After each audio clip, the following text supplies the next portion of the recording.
One of my biggest interests is in analyzing society, human behavior, human evolution, and in conjunction with my political beliefs, to look for and try and identify if they exist any traits that are specifically libertarian or not, and to determine whether those traits are cultural, if they're learned, or if they're genetic. And then hopefully the idea with that being, if I can determine them or if they can be determined, to then perpetuate them in order to advance what I consider my own self-interest, which would be to get as many people as I can to think as close to I can as possible. And it's not to say I think everyone has to think exactly like me or accept everything that I believe, only that I think my situation would be better off. And although I could always be accused of saying this for self-serving reasons, I think that tends to be the case, that adopting my political beliefs would probably help other people also. It wouldn't just be to myself, but I'm not going to lie and say that's my primary motivation. I just think that happens to also be true, which means it eliminates any potential moral scruples I might have were it not the case. But I've been frustrated in this because there isn't a lot of evidence, really, except anecdotally, that there really is such a thing. And I have a whole series of videos called The Libertarian Spark in American Society. The premise essentially being that Americans rather, not the landmass, so to speak, have a higher propensity or a higher likelihood of being libertarian. They have more libertarian traits than other people. And if you've ever watched any of those videos, I think in most of them I lament the fact that there doesn't appear to be a great deal of empirical evidence that really can quantify or qualify this, which means, just another way of saying, there isn't a lot of good evidence. There's lots of anecdotes. There's lots of things that we can say that does seem a little bit different, but to quantify or qualify it is something that up till now I have been completely unable to do. And then yesterday, quite unexpectedly, in my Facebook feed, it was posted by a libertarian, although I don't believe he had any idea that this would really be connected to libertarianism, was an article about empirical studies that show that there may actually be major differences between Americans and not only the rest of the world, but the rest of the Western world. And that some of these differences have very clear libertarian let's say connotation, or libertarian implications. Now, that wasn't the purpose of the study. The purpose of the study was a pair of researchers. Let me see if I can identify them. Oh, can't. What page is this? I better not lose that page. Put a link to it. Anyway, the researcher was, he's saying, well, there are all these conclusions people have reached about human behaviorism based on studies that they do. But of the vast majority of these studies are done in the United States. They're done to Americans, and actually they're done to primarily undergraduate students in psychology classes. And he began to wonder, I wonder if these, truths apply to everyone around the entire world. If some of these, facts that we're arriving to might not necessarily be applicable to everybody.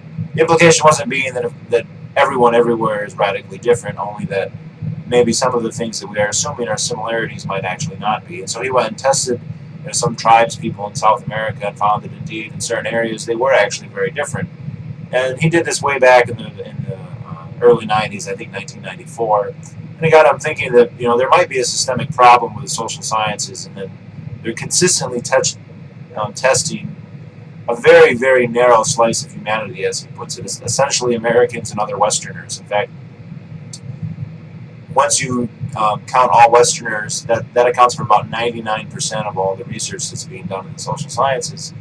And so that's only a fraction, it's something like 10% of the world population, maybe a little more, 15-20% tops. So he decided to see if he could quantify or qualify the differences between Westerners and the rest of the world, between Americans and other Westerners, and then also between the most common studied group in America, which of course are basically undergraduate students in classes of professors who do research, which I thought is kind of an interesting illustration of how lazy professors in academia can be, that when they're going to do a test, they just have all their undergraduate students come and take part in it and don't really go out. But that's a separate issue. And you can download their report. They published a report, he and a couple other colleagues of his, from British Columbia, in a fairly prestigious journal related to this topic. It wasn't about libertarianism or that Americans are libertarian, only that there are differences between Americans and the rest of the world. In fact, and it's not just that there are differences, that Americans are extreme outliers in several areas.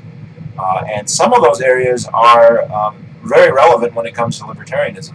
So I'm not going to read the whole report, but I did want to read the introductory paragraph. This is part 4 of the report, and it's juxtaposing Americans to other Westerners. So let me just read 2 paragraphs here. Americans stand out relative to Westerners for phenomena that are associated with independent self-concepts and individualism. A number of analyses using a diverse range of methods reveal that Americans are, on average, the most individualistic people in the world. And then he cites the source. The observation that the U.S. is especially individualistic is not new, and dates at least as far back as Tocqueville, 1835. That would be Democracy in America. The unusually individualistic nature of Americans may be caused by or reflect an ideology that particularly stresses the importance of freedom and self-sufficiency, as well as various practices in education and child rearing that may help to inculcate this sense of autonomy. American parents, for example, are the only ones in a survey of 100 societies who create a separate room for their baby to sleep, reflecting that from the time they are born, Americans are raised in an environment that emphasizes their independence. Let's see, he cites another source. The extreme individualism of Americans is evident on many demographic and political measures. In American Exceptionalism, sociologist Seymour Lipset documents a long list of the ways that Americans are unique in the Western world. At the time of Lipset's surveys, compared with other Western industrialized societies, Americans were found to be the most patriotic, litigious, philanthropic, and populist. They have the most positions for elections and the most frequent elections, although they have among the lowest turnout rates, which I think is contributing evidence, but whatever. They were among the most optimistic and the least class-conscious. They were the most church-going in Protestantism and the most fundamentalist in Christendom. And they were more likely than others from Western industrialized countries to see the world in absolute moral terms. In contrast to other large Western industrialized societies, the U.S. had the highest crime rate, the longest working hours, the highest divorce rate, the highest rate of voluntarism, the highest percentage of citizens that went on to post-secondary education, the highest productivity rate, the highest GDP, the highest poverty rate, the highest income inequality rate, and were in the least support of various government interventions. The U.S. is the only industrialized society that never had a viable socialist movement and was the last country to get a national pension plan, unemployment insurance, accident insurance, and remains the only industrialized nation that does not have a general allowance for families or a national health insurance plan. I don't know if this is still could be said to be true. It's debatable, I suppose. In sum, there's some reason to suspect that Americans might be different from other Westerners, as Tocqueville noted. So, and then it goes on. So obviously, a lot of that is pretty relevant when it comes to debates about libertarianism. A number of those, I mean, not all of that, seems to be directly pertinent, but a lot of it does. And basically, he goes on to say that the United States Americans are extreme outliers. And so another interesting thing is he talked about morality. Back in the 60s, there was another sociologist who did a whole bunch of studies on how people perceive morality. And he studied American children and American adults, and he said, okay, what there's 3 phases. The first phase of morality is a strictly personal, consequentialist one. So a child sees, that he gets harmed, and so it's bad, or he gets something good, and it's good. He judges actions basically on their effect on what they're acted upon. It's almost not even morality so much as a reaction to things. The second stage is where you start to view morality as whatever causes social conformity, social well-being. So as long as society is functioning, it doesn't really matter what the rules are. And anything that is proposed that has the intention of smoothing over social reaction, that is moral. Now then he goes on to say that that's the last step for a lot of people, but many people go on to a third step where there's a stage of morality above what's just good for society, and that basically have an absolute moral right or wrong independent of the context. And he said, so that's the stages, but not everybody gets to stage 3. Well, they've gone and done this test, and it's not that not everyone gets to stage 3. Outside of the Western world, and especially outside the United States, nobody gets to stage 3. Chinese people, Japanese people, Koreans, Africans, South Americans, Native Americans, they don't get to stage 3. Morality does not go past whatever is good for society. Having ideals of right and wrong, of rights, and in fact, the original researcher said basically the Bill of Rights. That people believe in, freedom of speech, right to bear arms, all these other things that don't necessarily exactly correlate with social well-being, and they believe in them even in spite of the fact that they might counter social well-being. Whereas in other societies, that's not the case. And this isn't just Americans. Westerners are also like this. So even people in Norway are likely to say, I believe in free speech, even though they don't have a First Amendment there. And they certainly don't believe it as much as Americans.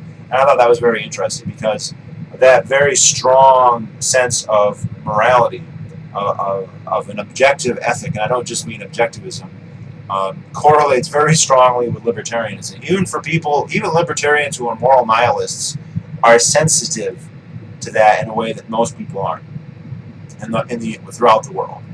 I mean, it's you see it all the time when you see. Of course, it's ironic from Stefan Molyneux because he's not American, but he is a Westerner, which means he's an outlier. And I mean, that's just one of the really interesting things that this study talked about. This is basically a summary of looking over all these studies and saying, look, there are systemic differences between the normal populations we test and the rest of the world, and specifically between Americans and other Westerners. That Americans are extreme outliers. And I don't think this is that surprising, because if you're not an egalitarian, you basically have to assume that there are differences between people, and that any kind of group you want to aggregate, there's probably differences within and between that group and other quote-unquote groups and other individuals. The only way that you could really be surprised by this fact, if not necessarily the specific results, is if you were like an actual egalitarian. And although rhetorically there are lots of people who are egalitarian, it's more of wishful thinking than actual description. Unless you generalize a whole lot. I just again had a exchange with a Venus Project cult member, and I said, in what measurable scientific way are we equal? And he said, we all breathe air, we all sleep, and we all eat, hence we are all equal. Which, of course, that would make us equal with all vertebrate animals. So my dog also does all those things, so we're equal with that. And it's not really, yeah, we both eat, but I eat different and more than you, so how is that equal is not exactly there. If we both drink water, but we drink separate amounts, or breathe separate amounts of air, equal has a pretty specific meaning, and to just generalize like that doesn't really make a lot of sense. So it's not surprising that there would be differences. It's interesting to see what those are, and this study was basically just saying there should be more research into it, into examining what are the differences. They weren't saying that research of Americans is always wrong, because they said, oh, there's probably lots of things that do apply to other people. There's just lots of things that don't, and we can't just take it for granted that the results that you get from examining one population necessarily apply to everyone across the entire world. Which I think is just common sense. But it was interesting to see what those differences were. They actually can be quantified and qualified. There's a number of charts and graphs here that show the different things. He didn't actually use the term, But Americans and Westerners have very, very low time preference relative to the rest of the world, especially compared to so-called primitive societies. In fact, they even saying some tribes have literally 10 times higher time. He didn't use the term higher time preference because they didn't know that they discount the future, is what he said, which is what high time preference means. Westerners have a much higher time preference, and I can't help but think that this explains some of the things that they're pointing out. The way they're pointing them out is just saying, "Oh, look, there are differences." But one wonders, are some of these differences causal for the enormous difference in the standard of living in Western and indeed with between America and the rest of the world? That's a question that they didn't go into. I don't even know if it occurred to them. They probably, I don't think the empirical evidence it would be very hard to show causation there, although we know that people with lower time preference save more and they produce more. And there's lots of people who believe that this secret to success of the West and of the United States in particular, as the United States really is, I think of it as the flower of the West, the apogee of Western philosophy. You can trace it. You can trace the roots going a long way back, but America is really radical in a lot of ways, and I think it has a lot to do. And they didn't, their explanation of this I found rather unsatisfactory, because they said, well, maybe thousands of years ago Europeans had a different society, and that's reflected today, which obviously that's true. There would have been different societies, and that probably is reflected today. But they were saying, well, all Europeans, maybe they were pastoralists or horticulturalists. And so if you're a pastoralist or you're a shepherd, you have to be more individualistic than if you are working in the Yangtze Delta as a laborer in a mass rice plantation. True enough, but that wouldn't explain why Americans then are so radically different from other Westerners, because then we're all descended from Westerners. So why aren't they as individualistic? And I think there is likely a genetic component in this, because the American and European population anyway is self-selected. It is not a random subset of the European population. It's not like we went to Europe and drew straws and 1 in every 100 moved to America. It was people who chose to move to America, and those people probably exhibited certain traits that were atypical for their host populations. And individualism, entrepreneurship are likely some of those traits. Anti-authoritarianism, early on, obviously, when you had the religious immigrants, they would have been more religious, more puritanical, more litigious, more literate, because they could all read the Bible, at least initially, which was unusual. It wasn't like 100% of Great Britain was literate, but 100% of the Plymouth colony was, essentially, other than the very young children. That's a rather stark contrast, even though obviously it's a much smaller population. So I think that there's a self-selection here. Now, of course, that could just reflect a self-selected emphasis on culture, not necessarily genetics. But I wouldn't be surprised if it was a little bit of both. Indeed, it might be that the people who are more anti-authoritarian or more industrious or more litigious or more individualistic might be so genetically, and that's why they decided to leave Europe. And then, of course, they came and interbred with similarly more individualistic immigrants or children of immigrants, producing an aberrant offspring that are considerably different from their progenitors. And that's actually what the study is saying, that Americans are considerably different from other Westerners, from people from the UK, from people from Germany. And so the next interesting question is, why are they different? Why are Westerners different from the rest of the world? And the study goes into some detail about, this is controversial, but it really shouldn't be. I say because it's egalitarianism is nonsensical, but they say there was a politically correct backlash to colonialism.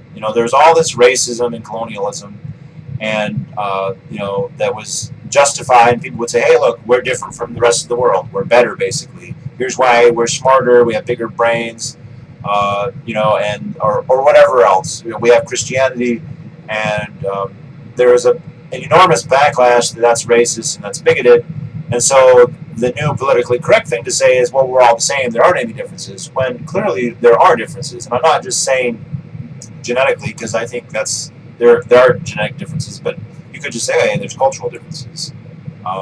But for a very long time, this is still true. It's kind of this interesting dichotomy of multiculturalism, but everybody's the same, which are mutually exclusive or at least contradictory ideologies. Those don't really jive. Why not celebrate and say, hey, we are different. There are differences between people, and that's not a normative thing to say. Oh, we have certain traits that are different than you, since we should dominate you politically. Now, that doesn't necessarily follow, so I don't see what the harm is in considering it. In fact, it doesn't follow. If you believe in free markets, then that doesn't make any sense at all. If you have, here's the other thing, if you have a morality that's above just social conformity, then it's very likely that you could look on that and say that's wrong, even if it is beneficial. Even if the British Empire is good for business, or good for the crown or whatever, or good for England, you could say that is wrong. Slavery is wrong, aggressive war is wrong, aggression is wrong. But that's the trait the Westerners have and nobody else does, interestingly enough. Of course, that doesn't say what that ethic would be. It just says the ability to have an ethic, to develop a morality that is above simple social conformity.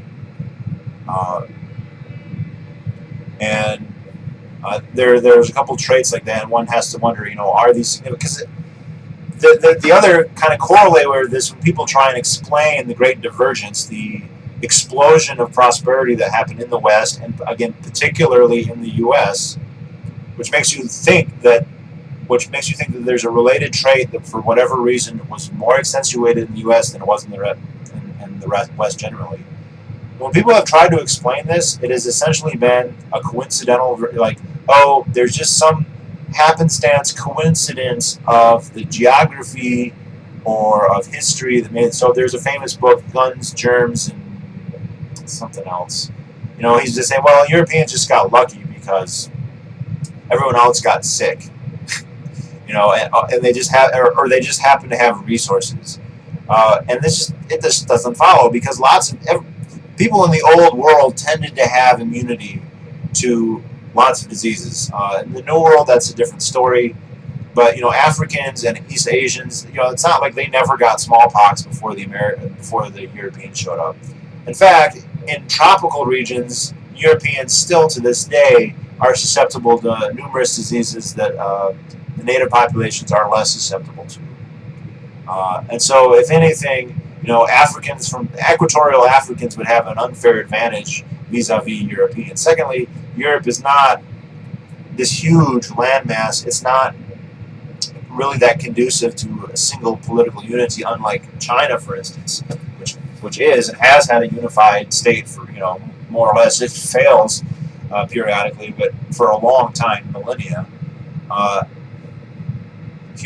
The resources, the United States, yes, it does have a lot of resources, but it was wealthy long before most of them were ever discovered. Even the early colonial days, the standard of living was the highest ever, before the United States even became its own country. And then you're talking about the Tidewater region, only the stuff east of the Appalachians. There are not tons of resources. It's basically nice cropland, and that's it, with lots of forests. That is essentially Europe. Only with harsher winters and shorter growing seasons. So not all the gold and oil, that stuff wasn't even a factor, and they were already the richest people who ever existed. Beyond that, even today, the United States is at least a distant third when it comes to resources. China and Russia especially, really, they are hands down the richest nations when it comes to at least mineral resources, including oil. China doesn't have tons of oil, but they have tons of everything else. So, that argument it doesn't really. I mean, that's when I was in school. That's what they said. Oh, well, we're rich because of resources. That sure helps.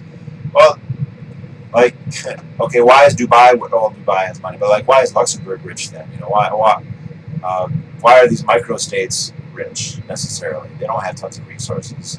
And why are several huge nations with vast resources like China, like India, like Russia, Mongolia, Kazakhstan, half of the nations in Africa, most of the nations in South America, other than the more free market ones like Chile, why are they so fucking poor? Why have they historically been so fucking poor?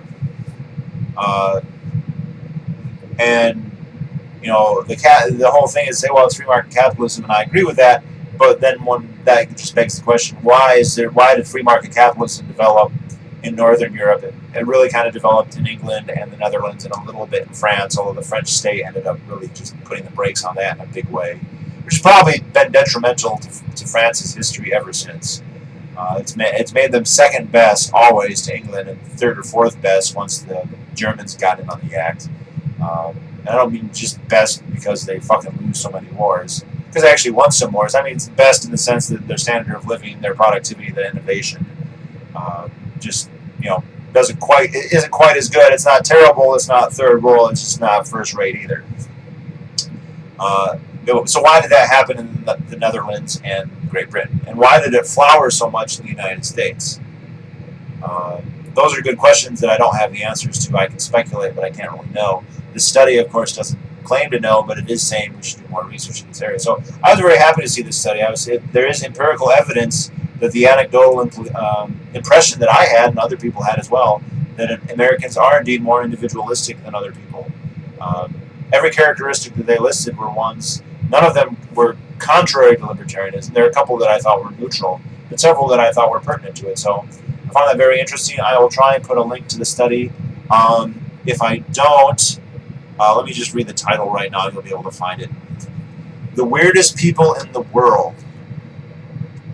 How representative, and it's by Joseph Henrik, University of British Columbia, Department of Psychology, Department of Economics. They gave him a special chair between the two. The Department of Psychology were so aghast by his lack of egalitarianism and what they perceived to be colonialism, neo-colonialism anyway. They wouldn't give him a chair, but the economics department kind of liked him, so they made his own chair. Oh, there's his email too. Then it's also by a guy named Ara Norazayan, who's from Lebanon, and Stephen J. Hein, H-E-I-N-E. And that's Joseph Henrik, H-E-N-R-I-C-H. I'll try and put links to this. I just downloaded the entire report as a PDF, so I don't actually have no way of looking at it right here. Who gives their emails too? That might be interesting to see what they say. But it's about a 40-page paper, so it's not that bad to read. It's got lots of graphs, lots of citations in there, including de Tocqueville. So that's kind of libertarian de Tocqueville. They never used the term libertarian. I don't think they were even thinking in those terms, but I thought it was especially relevant. So anyway, I will upload this, and also they say Americans work the most. My previous video, I hadn't showered. I ended up working 96, 97 hours straight. Eventually, my boss found somebody who could pass a drug test and do this job, and that guy's been giving me the chance to sleep at night. So things are looking up, although it looks like I will continue to be working. This is actually my 50th day. You get that? 50th day on the job. I have not been home since late January. So that's kind of ironic that I would read a report about how Americans work harder, longer than everybody else, and then I'm actually doing that myself. Well, I guess statistically that's likely to happen. So anyway, any questions or comments, leave below. Anyone else has heard any other studies that might reflect this? Any thoughts? Any idea? Oh, this is also, by the way, why I'm always really interested when I get subscribers who are not Americans. I mean, I'm interested in all my subscribers, but I'm interested in non-Americans because I like to talk to them about, I want to figure out what's different. What is it that's, making there be so many more libertarians here as opposed to elsewhere? Why is even the greater society rhetorically more libertarian, at least in certain areas? Again, not every area. It's not libertopia. It's not perfectly libertarian. I know that, and I stress it every time. I'm just saying there are certain important areas where there's a big difference. Free speech, right to bear arms, homeschooling, the right not to conform. There are a lot of areas where even compared to other Western Europeans, Americans are aberrant in a libertarian way, and it's not even controversial. Free speech is not controversial. Owning guns, not controversial. Homeschooling your kids, other than a few places, it's not controversial. It's a big deal in Germany or the UK. Like, freedom's bad. Don't submit to the state. There's less of that here, and I'd like to know why. So this study kind of confirmed that there are actually differences, although it didn't give much in the way of explanations. Although I didn't like their explanations. They just kind of said, well, maybe it's. They cited the stuff that happened so long ago that it would apply to both Americans and Europeans. And so the question, why is it so much more with Americans? That's what I want to know. So, any ideas? Let me know.